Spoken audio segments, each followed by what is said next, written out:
in Sanford, North Carolina, and I believe it's just in 2 days that we're going to turn North Carolina red and make Donald J. Trump the next president of the United States.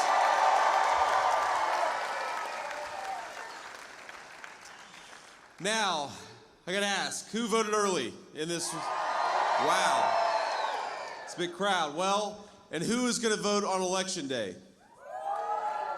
Good. All right, so most of us have voted early. You know what that means? You can spend the next 2 days getting everybody who hasn't voted early to the polls on Tuesday, November the 5th. And everybody, of course, who has already voted, you can't take the next 2 days off, right? You got to keep working.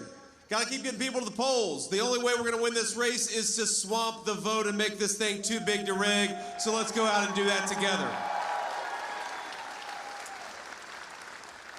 Now, there's a website that we set up called swampthevoteusa.com, swampthevoteusa.com, and I would normally say you can request a ballot or vote early, but you can't do that anymore in the state of North Carolina. So what you can do there is to check your registration, check your polling location at swampthevoteusa.com. You can also get involved in our turnout efforts. Look, right now in the state of North Carolina, it's about as good as ever had it. We have never gone into Election Day with an early vote lead in the state of North Carolina, and we are right now. We are leading the race.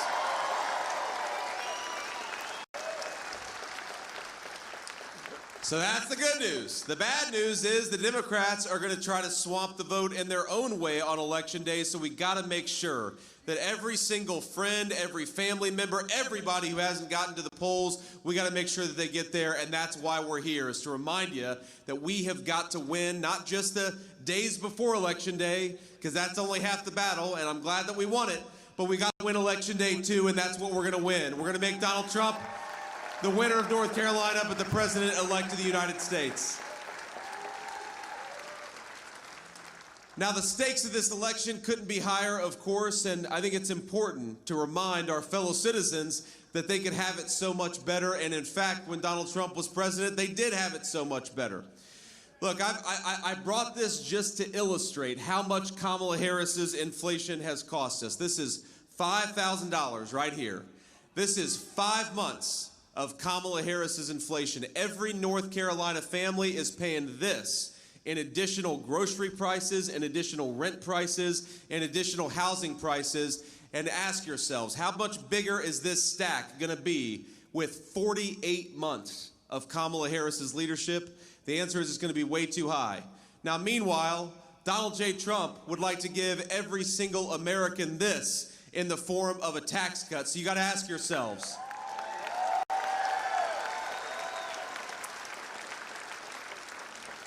you got to ask yourselves, every 5 months, do you want Kamala Harris reaching in your wallet and taking this out? Or do you want a president of the United States who is going to give you more of your hard-earned money back and make it easier for you and your families to prosper? That's what's at stake for North Carolina.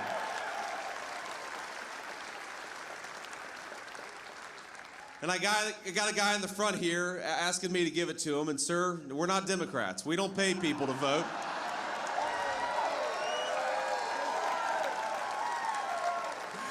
Your reward for voting for Donald J. Trump is that your checking account's going to get bigger because we're going to pursue common sense economic policies that make us all more prosperous. That's how you're going to get richer, sir.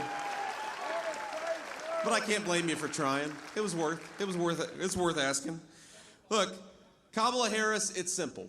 Kamala Harris broke this economy, and Donald J. Trump will fix it. Kamala Harris inherited an economy where we had 1.5% inflation, and over the last 4 years, her inflation has cost North Carolina families about $28,000. Kamala Harris inherited the safest and most secure border in the history of the United States of America, and in 4 years, we have seen the number of illegal aliens in this country grow to 25 million. Kamala broke the southern border, and Donald J. Trump will fix it.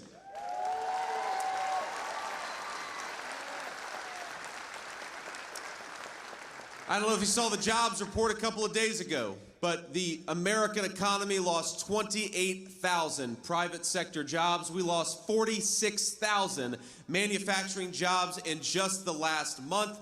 Kamala Harris broke the private sector economy, and Donald J. Trump is going to fix it.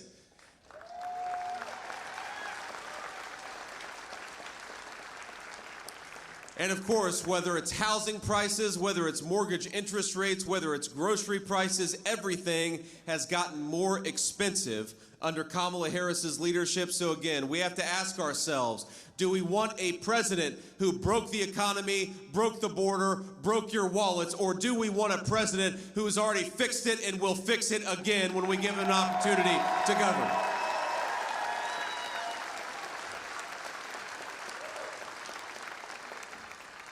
Now, here's the thing. I actually saw, I saw Tim Walz just a couple of days ago, my Democratic colleague who has to run around trying to convince the American people that Kamala Harris is fit to be President of the United States. We were on a tarmac in Las Vegas, Nevada, and we were about to hit the road and come to Arizona and then, of course, come back east where we're campaigning for the next couple of days. And, it occurred to me that I've had tough days at work, and I'm sure every single person in this room has had a tough day at work. But I bet none of you have ever had as tough as a day as Tim Walz does. Because think about this. Tim Walz has got to go around and convince the American people that Kamala Harris has the competence to be the President of the United States. I'm sure you've had a tough day at work. I don't know if it's ever been that bad.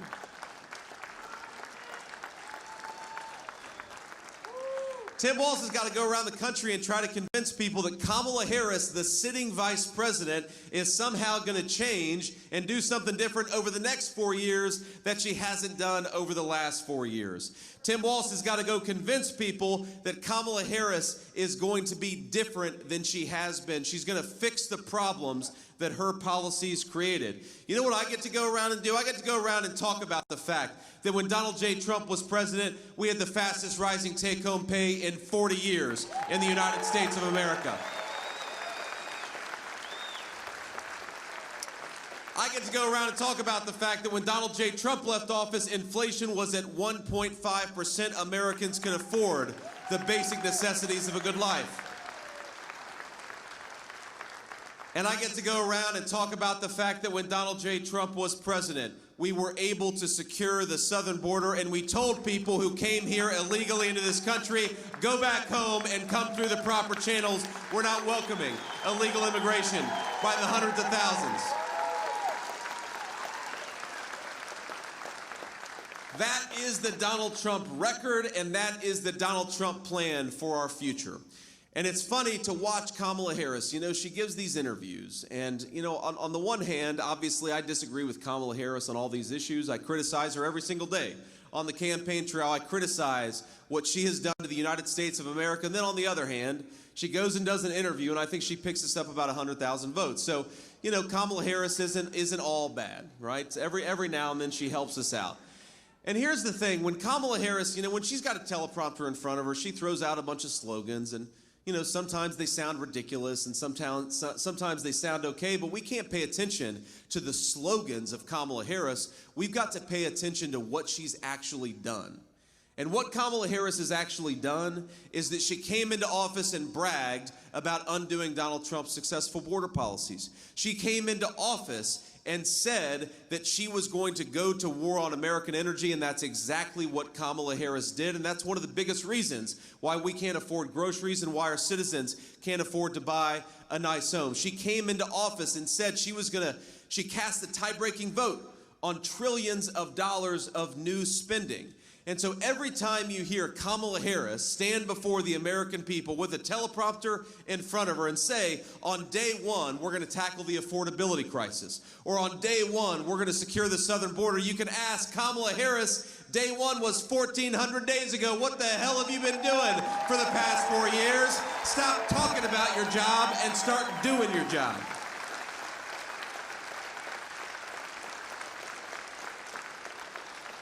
But as much as she pretends and as much as she's got these slogans about how she's going to somehow do something in the next 4 years that she hasn't done while she's actually been the sitting vice president, again, she gives us the gift of going out there and giving interviews.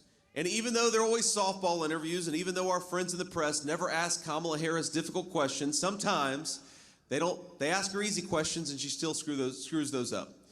And the definition, of a Kamala Harris gaffe is when she accidentally tells the truth, because sometimes she does do that. And a couple weeks ago, I don't know if you saw this, but she gave an interview with The View.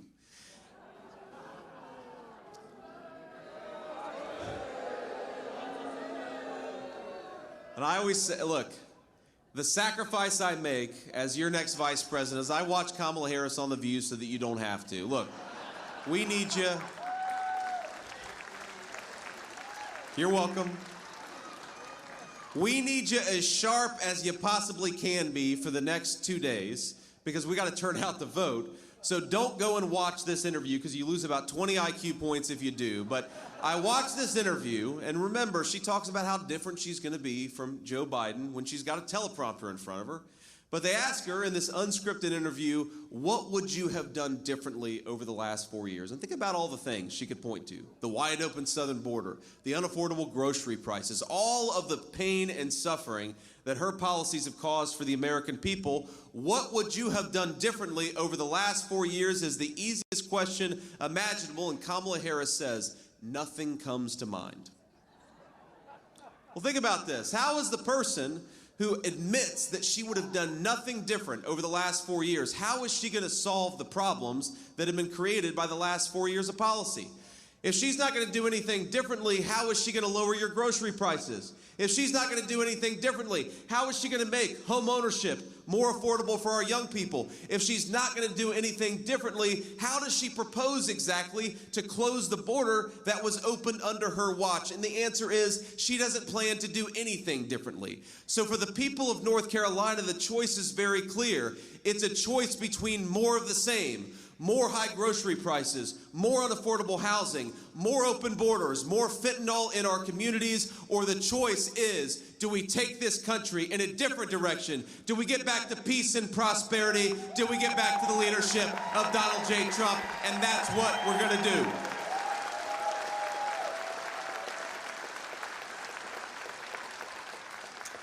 Now I want to tell you a story about President Trump, and I think it illustrates the difference between the character of the two candidates, because the media, lies obsessively, of course, about President Trump, but I actually think that there's something really important that I learned about him a few weeks ago, and that was after the second assassination attempt. Now, we all saw the first assassination attempt. He raises his hand in the air and says, fight, fight, fight. I was inspired by that. I think that everybody here was. The act of defiance in the face of an assassin's bullet. But a few weeks after that, after a second assassination attempt, the president called me and told me what had just happened. And I said, oh my God, sir, are you okay? Clearly you're physically okay, but that's a traumatic thing to happen, a second assassination attempt in as many months. And he says, yeah, I'm doing fine.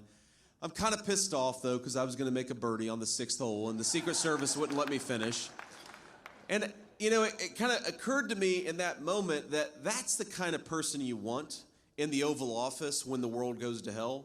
Because you never know how somebody's going to react under a moment of crisis until you actually see their response under that moment of crisis. And you've got Kamala Harris, who runs from the friendly American media. Can we trust that person to negotiate for us with Vladimir Putin, the leader of Russia, Xi Jinping, the leader of China? No, of course we can't.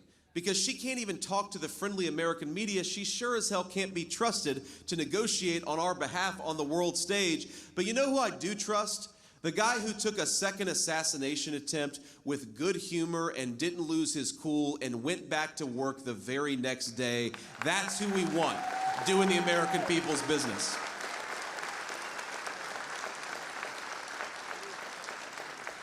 Now, I know the president has sacrificed, of course, a lot in the name of public service, but also his family has sacrificed a lot in the name of public service. And so, we've been thrilled to have a number of dear friends of mine. Senator Bill Hagerty's on the plane with us, going around the country. Of course, the most important person who's here, no offense to any of you, but is my lovely wife, Usha, who's been a great...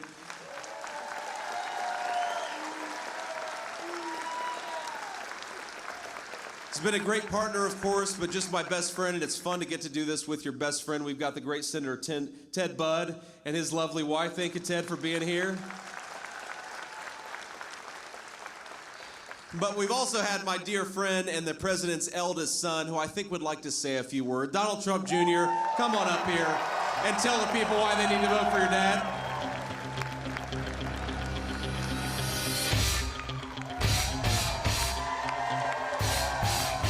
Hello, North Carolina. How's everyone doing today?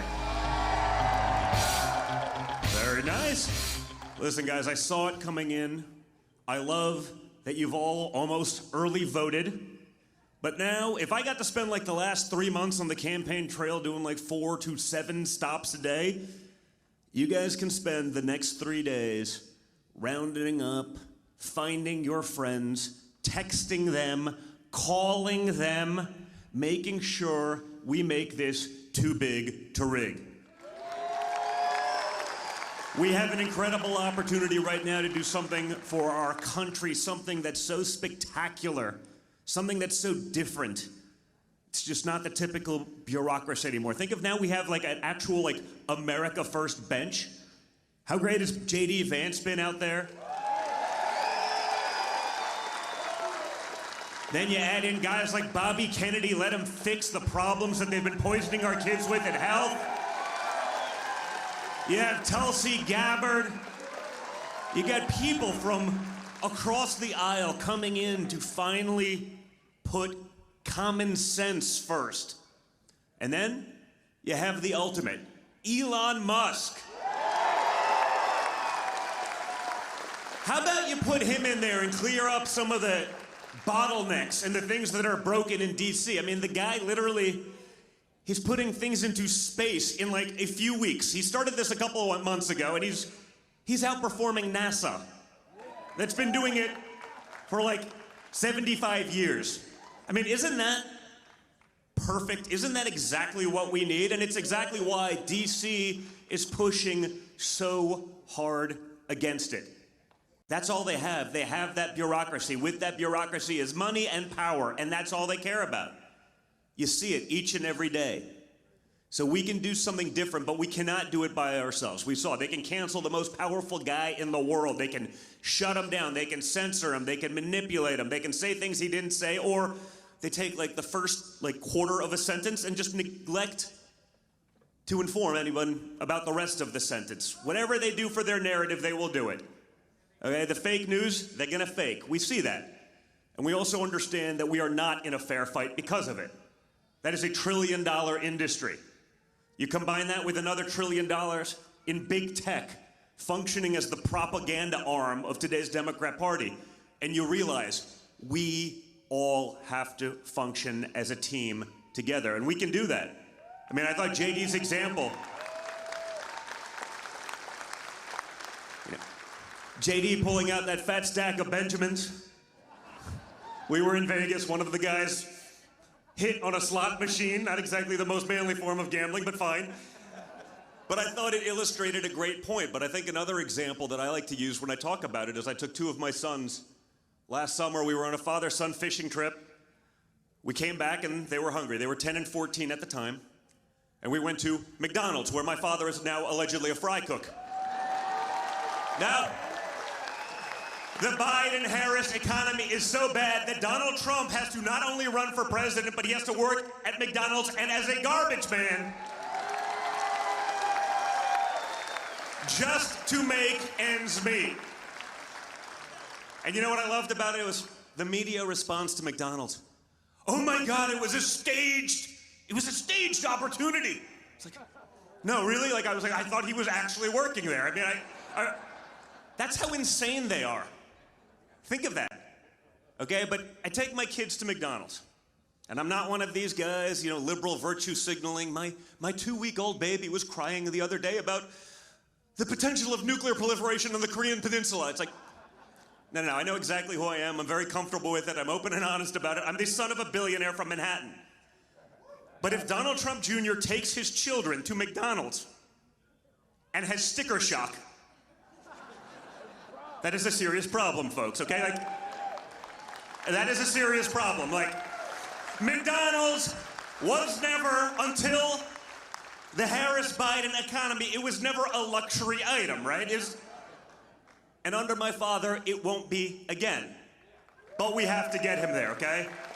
This notion that Kamala Harris is gonna be an agent of change. She's gonna be, if she was gonna change anything, well, she's changed a lot. It's all for the worse. But like, if she was gonna change anything for the better, wouldn't you have done it by now? I mean, you are the vice president of the United States. You're number 2 in charge. And you can't come up with anything you would have done differently. Wouldn't have done Afghan withdrawal differently. Wouldn't have handled the border differently. Think of the crime, the death, the fentanyl that's come across the border under her watch. She's not going to do anything differently, guys. Thinking that Kamala Harris is going to do something different, that's like crapping your pants and changing your shirt. You switch out Biden for Harris. It's literally the example. And you know how we know this? Because after about a month, when they finally forced her to put up her policies on her webpage, she cut and pasted from Joe Biden's playbook. Didn't even change the source code. Nothing is going to change. Don't be gaslit by it.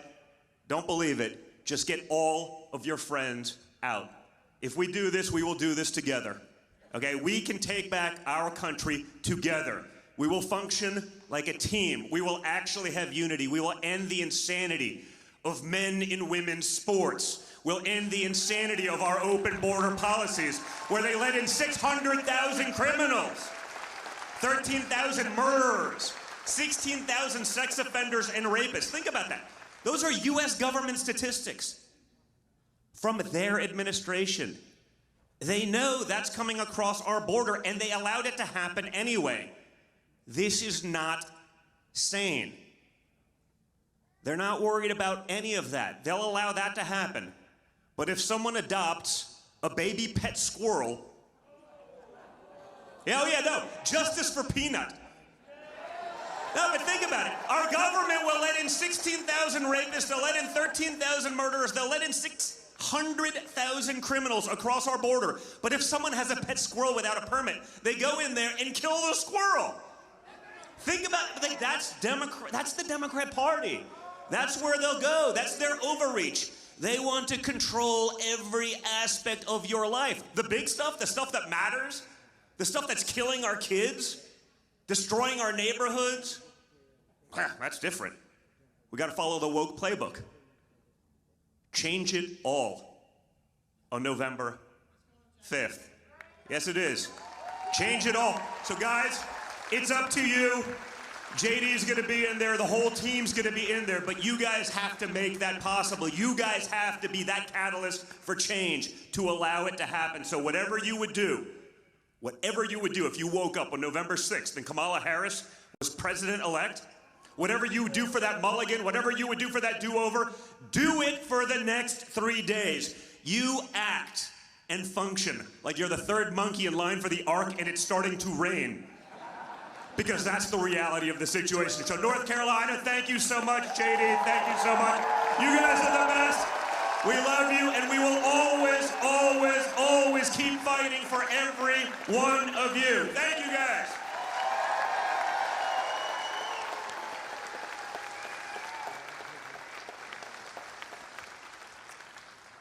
So I know Don's fired up about Peanut the squirrel. We were on the way down here from Cincinnati. He was like, is it really the case that the Democrats murdered the Elon Musk of squirrels? And I said, yeah, it sounds like. Have you seen the videos of this squirrel? Yeah. He's a genius, or he was, unfortunately. But the same government that doesn't care about hundreds of thousands of illegal immigrant criminals coming into our country doesn't want us to have pets. It's the craziest thing. Look, let me leave you with a couple thoughts here, because I know we're going to get on to the next spot, and I want to make it clear that if you are undecided in this election, I think it's important to consider what's at stake. And I know all of you are not undecided, but there are a lot of people who are going to watch at home. We're going to see the clips from this, and I think it's so simple. The media is trying to distract us. They're trying to talk about everything other than which candidate in this race is going to make your life better. Which candidate in this race is going to take this money out of your pocket, and which candidate is going to put it back in? The answer is we already know. We don't have to guess.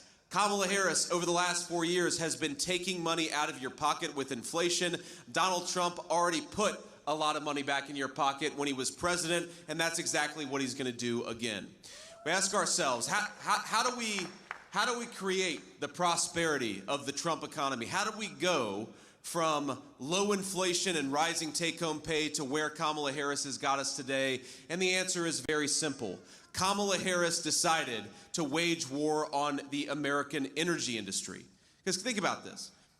If the truck driver who's delivering the groceries to the grocery store is paying 45% more for diesel, then all of us are paying more for the groceries at the grocery store. If the guy delivering the lumber to the job site is paying 40% more for gasoline, then all of us are paying more for the house that was built at that job site. So the Donald Trump plan to get us back to economic prosperity is very simple. It's just about common sense. Where Kamala Harris would like us to buy oil and gas from tin pot dictators all over the world, Donald Trump wants us to drill, baby drill, buy it from American workers and American territory.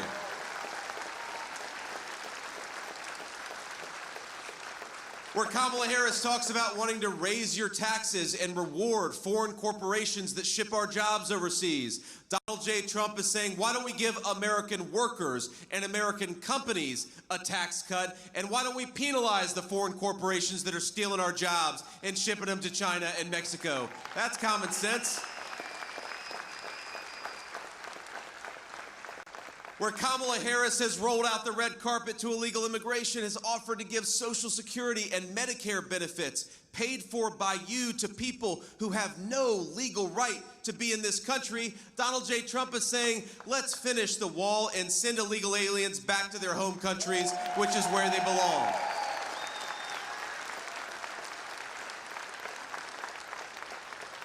This is not rocket science, my friends. I really do believe that we're ready to unleash a golden age of prosperity in this country. We've got the best workers. We've got the best natural resources. We've got the most beautiful country in the world. The only thing that is broken about the United States of America is Kamala Harris's leadership in Washington, D.C. So in 2 days, I invite the people of North Carolina to join me in saying to Kamala Harris, you are fired. Go back to San Francisco where you belong.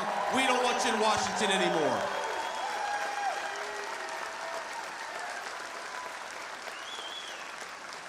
And while Kamala Harris attacks her fellow citizens for daring to criticize the job that she has done as vice president, if you think that she's done a crappy job on the border, she'll call you a racist. If you think that you should be able to afford housing and groceries, her boss, Joe Biden, will call us garbage.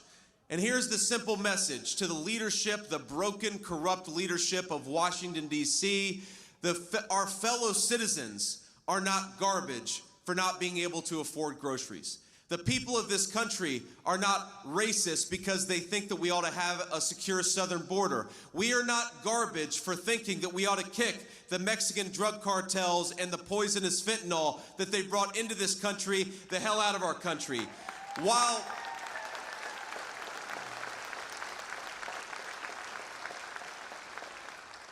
But while none of our fellow citizens, whatever their politics, are garbage for thinking that Kamala Harris has done a bad job, in just 2 short days, we're going to take out the trash in Washington, D.C., and that's what we have an opportunity to do.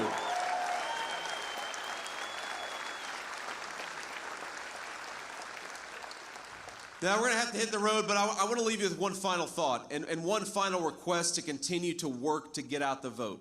Because as much as I'm going to look forward to beating Kamala Harris and the Democrats in just a couple of short days, and trust me, I'll probably enjoy it more than anybody in this hangar, this is not just about red team versus blue team. This is not just about Republican versus Democrat, because look, we got a lot of Democrats and independents who we're proud to have on this team. This election is about giving the American people the leadership that it deserves, about giving the American nation a president who puts our citizens first, about an American leader who has compassion for the people who have the legal right to be in this country, not to illegal aliens who have taken advantage of this country.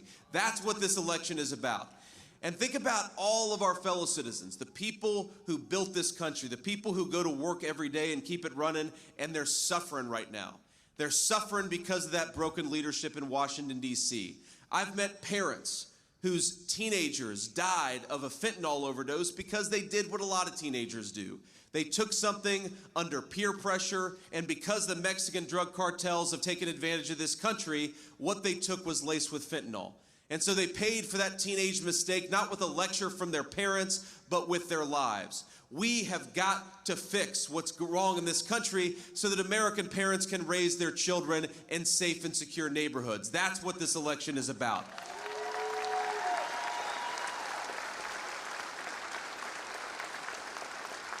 I talked to a woman who told me that for 40 years, she and her husband had a family ritual. They would do steak night every Friday night, but last year they canceled steak night for the first time in 40 years because the groceries got so expensive that they were unable to do something that they had done for a half of a century.